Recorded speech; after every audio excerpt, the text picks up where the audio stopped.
तो आज से अपन हीमोडायनेमिक्स डिसऑर्डर्स पढ़ना शुरू कर रहे हैं, जिसमें सबसे इम्पॉर्टेंट डिसऑर्डर और सबसे पहला और सबसे इम्पॉर्टेंट डिसऑर्डर है एम्बोलिज्म।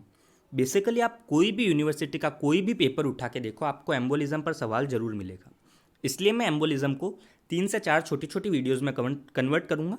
आज की वीडियो बेसिकली इंट्रोडक्शन टाइप है और आज के बाद आने वाली हर वीडियो अपने आप में एग्ज़ाम स्पेशल वीडियो होगी। आज के बाद आने वाली हर वीडियो अपने आप में एग्ज़ाम स्पेशल वीडियो होगी। और आज की वीडियो में अपन 1-2 शॉर्ट नोट्स, मतलब हार्डली 2 नंबर का जो क्वेश्चन होता है ना, उसके बारे में ज़रूर डिस्कस कर लेंगे। तो बेसिकली एम्बोलिज्म क्या है?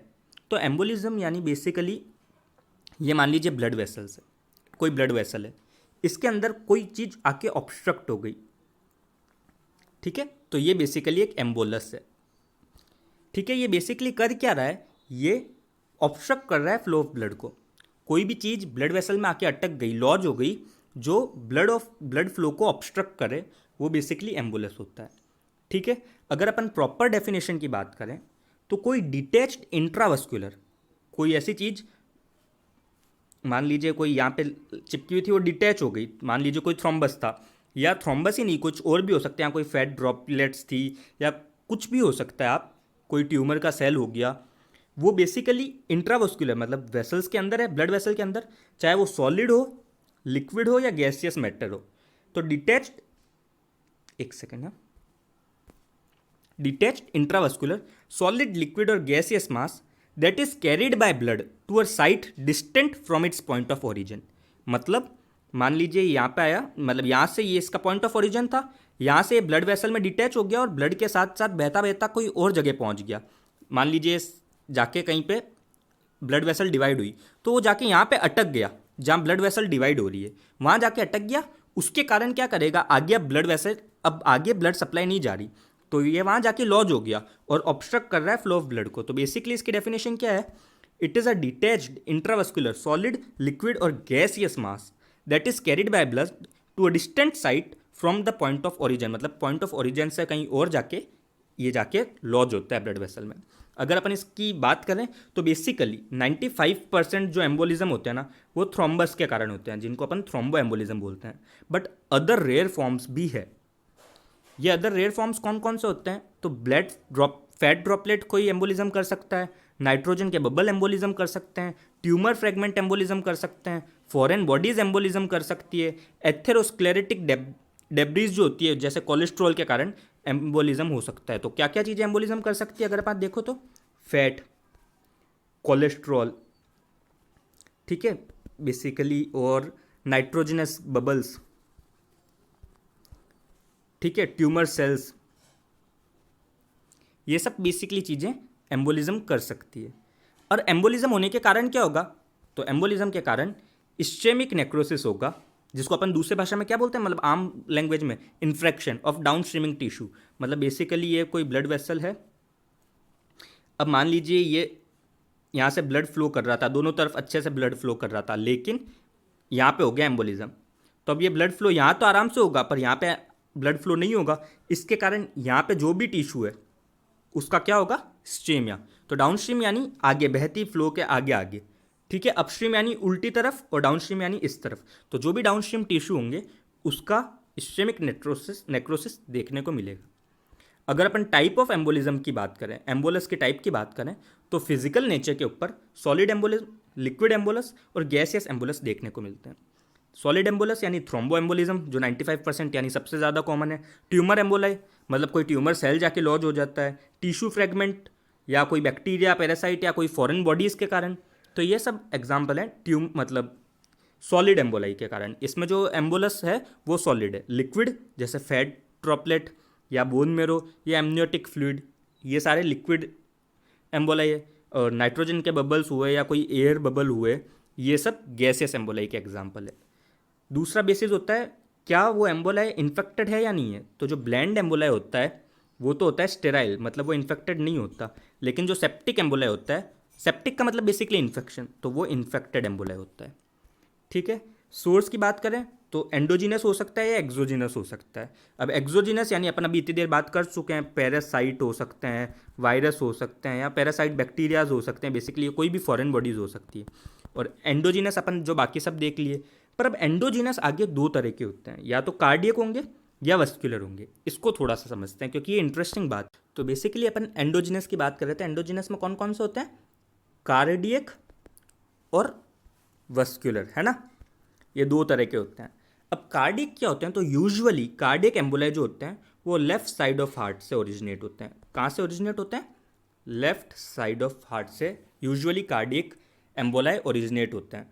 ठीक है, अगर अपन बात करें जैसे एमआई, उसमें वो लेफ्ट वेंट्रिकल से ओरिजिनेट होता है एमआई के केस में।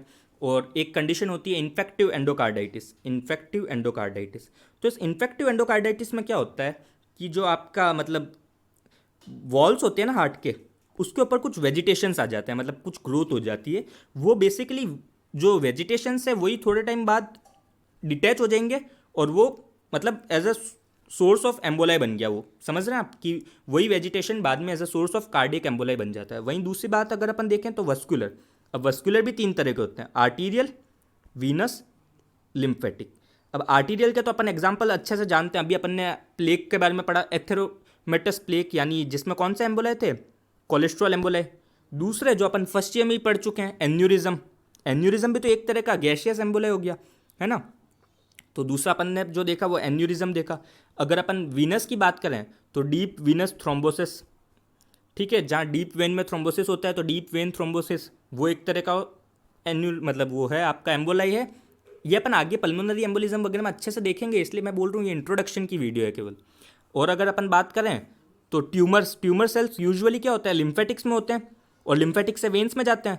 तो लिम्फेटिक में भी ट्यूमर मतलब एम्बोलाई बन सकते हैं और वीनस सिस्टम में भी ट्यूमर एम्बोलाई बन सकते हैं। तो ये तो बेसिकली क्या थे? आपके एंडोजीनस एम्बोलाई। एक्सोजीनस में तो फॉरेन बॉडीज आ गई, एंडोजीनस में कार्डियक और वस्कुलर, इन दोनों के बारे में अपन डिस्कस कर चुके हैं। अगर अपन फ्लो ऑफ एम्बोलाई की बात करें तो यूजुअली क्या फ्लो होएगा? आप देखो, मान लीजिए कोई हार्ट है ना, तो ये हार्ट का हो गया राइट साइड। अब राइट साइड से जो ब्लड जाएगा वो जाएगा लंग में। अब लंग से वो ब्लड जाएगा लेफ्ट साइड में, ठीक है, ऐसा ही कुछ होएगा यूजुअली। बट अब एम्बोलाई है वो मान लीजिए राइट साइड से लंग की तरफ जाता है, बट लंग के खुद के जो वस्कुलेचर है वो इतने ज़्यादा छोटे होते हैं कि वो एम्बोलाई लंग से लेफ्ट साइड जा ही नहीं पाता, वो एम्बोलाई लंग्स में ही रुक जाता है, ठीक है, जिसके कारण पल्मोनरी एम्बोलिज्म हो जाता है, जिसके बारे में अपन आगे डिस्कस करेंगे। पर ये तो था नॉर्मल रूट। अब मान लीजिए कोई ऐसी सिचुएशन आ जाती है, बहुत ही रेयर कंडीशंस होती है, जैसे कौन सी? आर्टीरियल सेप्टल डिफेक्ट या इंटरवेंट्रिकुलर सेप्टल डिफेक्ट। ऐसी कंडीशन में क्या होएगा? राइट और लेफ्ट साइड ऑफ हार्ट के बीच में तो डिफेक्ट है, जो सेप्टा है उसमें डिफेक्ट है, तो जो ब्लड है मतलब एम्बोलाई है राइट साइड से लेफ्ट साइड जा सकता है ना, उसको लंग की तरफ जाने की जरूरत ही नहीं पड़ेगी। ऐसी कंडीशन को अपन बोलते हैं पैराडॉक्सिकल एम्बोलाई। क्या बोलते हैं अपन ऐसी कंडीशन को? Paradoxical emboli. शॉर्ट मतलब हार्डली कभी वाइवा में पूछ लेंगे या फिर पता होना चाहिए, क्योंकि अपन आगे इसके बारे में अभी देखेंगे कि जो पल्मोनरी एम्बोलाई होता है वो बहुत बार पैराडॉक्सिकल एम्बोलाई भी हो सकता है। तो देखो ये क्या होते हैं बेसिकली, ये ओरिजिनेट हुए वीनस सर्कुलेशन यानी राइट साइड ऑफ हार्ट में, ठीक है, फिर वो बाईपास करते हैं लंग्स को, बाईपास करते हैं, लंग्स में जाते नहीं है, राइट टू लेफ्ट शंट के through. Right to left shunt कौन कौन से हो सकते हैं? तो राइट टू लेफ्ट शंट हो सकता है एक तो इंटरवेंट्रिकुलर सेप्टल डिफेक्ट या इंटर आर्टेरियल सेप्टल डिफेक्ट। तो इनके कारण क्या हो सकता है? वो राइट से लेफ्ट साइड में चले जाएंगे और लेफ्ट साइड ऑफ हार्ट में चले गए, जिसके कारण वो सिस्टमिक आर्टरीज का एम्बोलिज्म कर देंगे, है ना। जबकि अपन को ये होता किसका? राइट साइड वाला यूजुअली पल्मोनरी आर्टरीज का करता है ना, यूजुअली वो जाके पल्मोनरी लंग्स में, लंग्स के वस्कुलेचर को एम्बोलिज्म करता है। बट पैराडॉक्सिकल एम्बोलिज्म सिस्टमिक को करने लग जाता है क्योंकि वो राइट से लेफ्ट शंट के through left side of heart में आ चुका है। अगर अपन दूसरा फ्लो की बात करें तो रिट्रोग्रेड एम्बोलाई, ये भी एक इंपॉर्टेंट एम्बोलाई है। रिट्रोग्रेड एम्बोलाई मतलब वो ट्रेवल करता है against the flow of blood. Usually emboli travel करते हैं with the flow of blood, but retrograde करता है against the flow of blood. अब उसके लिए क्या होता होगा? यहाँ पे प्रेशर बहुत ज़्यादा हो गया है ना, जब यहाँ पे प्रेशर बहुत ज़्यादा होगा तभी तो वो एम्बोलाई अगेंस्ट फ्लो कर सकता है।